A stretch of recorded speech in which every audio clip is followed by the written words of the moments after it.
शोक पुस्तिका राखिएको छ। त्यो शोक पुस्तिकामा हस्ताक्षर गर्नको लागि हार्दिक अनुरोध गर्दछु। धन्यवाद।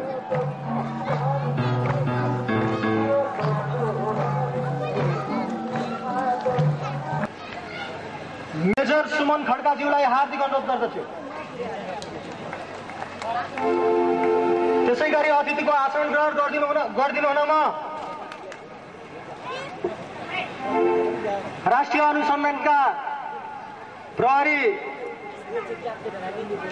निरीक्षक दीपक न्युराजीलाई हार्दिक अनुरोध गर्दछु। त्यसै गरी अतिथिकै आसन ग्रहण गरिदिनु हुनमा वरुण क्याम्पसका क्याम्पस प्रमुख आदरणीय सर कृष्णबहादुर अधिकारीज्यूलाई हार्दिक अनुरोध गर्दछु।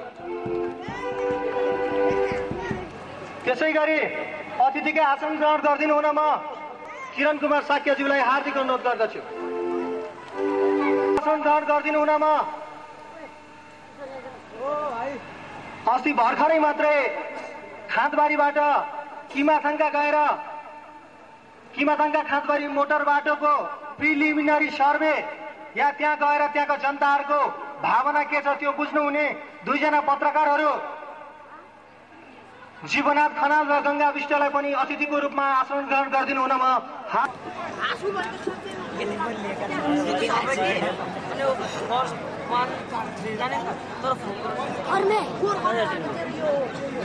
अतिथिको आसन ग्रहण कार्यक्रम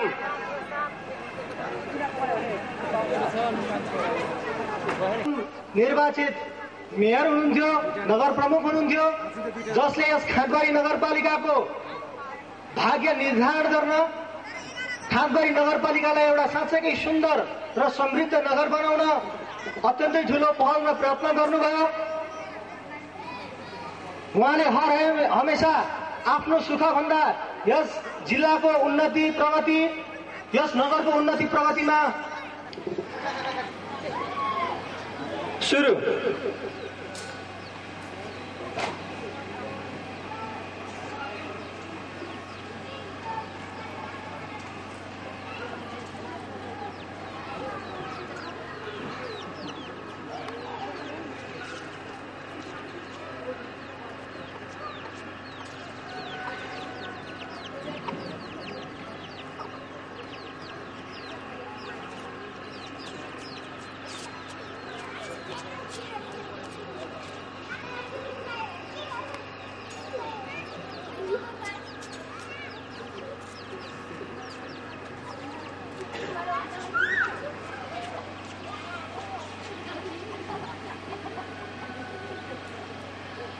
कृपया चाँडो यहाँ उपस्थित भएर आफ्नो प्रस्तुति प्रस्तुत गरिदिनु हुन हार्दिक अनुरोध गर्दछौं। सर्वप्रथम शुभ दीपावली 2063 को पावन अवसरमा आज 2063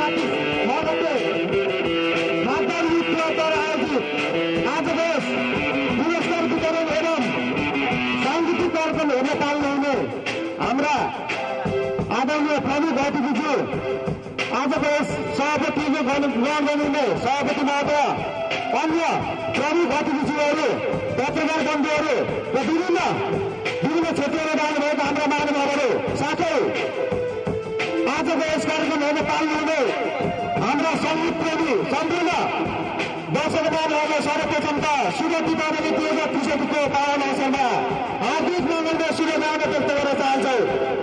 आदरणीय दर्शक महानुभावहरू, विगतका दर्शकले हामी खाद्य नृत्यद्वारा सांस्कृतिक कार्यक्रम प्रस्तुत गर्ने क्रममा आज पनि हामीले त्यस्तै पिता मिठा गीतहरू लिएर यहाँ समक्ष उपस्थित भएको छ।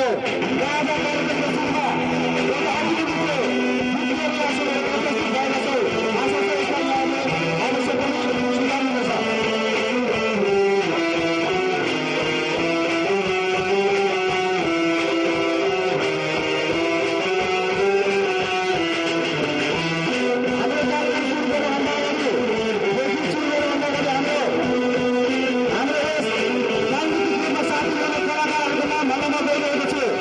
सर्वप्रथम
जतासुकै लैजाऊ मलाई